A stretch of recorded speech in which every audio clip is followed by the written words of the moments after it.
মা। বাহ, রেজাল্টটা দেখছি ভালোই, কিন্তু রেজাল্ট ভালো হলেই তো হবে না। তাহলে কি করতে হবে স্যার? চাকরি পেতে হলে অনেকের মুখ বন্ধ করতে হবে, তার জন্য এটা প্রয়োজন।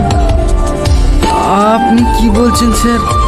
আমি তো কিছুই বুঝতে পারছি না। যদি একটু পরিষ্কার করে বলতেন খুব ভালো হতো। টাকা লাগবে, টাকা, বুঝতে পারছিস না? স্যার কত টাকা লাগতে পারে? ওই 10-12 মতো ধরে রাখ। হাজার স্যার? আরে না না, লাখ। বাহ, সরকারি চেয়ারে বসে ওষুধ ব্যবসা করছেন স্যার? সরকার আপনাকে বেতন দেয় না? তোকে অত উপদেশ দিতে হবে না, টাকা দিতে পারলে তো চাকরি হবে, না হলে হবে না।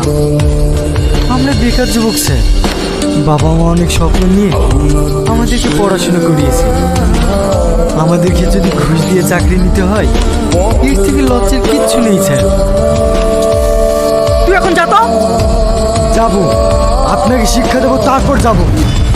কি শিক্ষা দিবি তুই আমাকে? এই আপনাদের মতো কিছু অসৎ অফিসারদের জন্যই পশ্চিমবঙ্গে বেকারত্ব বাড়ছে। সিকিউরিটি, সিকিউরিটি, বলেন স্যার। এই জানোয়ারটাকে এখান থেকে নিয়ে যা তো। এই চল এখান থেকে চল। এই পশ্চিমবঙ্গের বেকার ছেলেরা আপনাকে ছেড়ে দেবে না স্যার। নিঃশ্বাস আপনাকে পেতেই হবে, নিঃশ্বাস আপনাকে পেতেই হবে।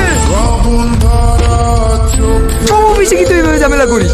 তোর কি চাকরি হবে? ওইভাবে ঘুষ দিয়ে চাকরি আমার দরকার নাই। তা থাকবে কেন? সংসারে তো তোকে চালাতে হয় না, চালাতে হয় আমাকে। মাথার উপর বিদারি নেই, তোর কি একটু চিন্তা হয় না?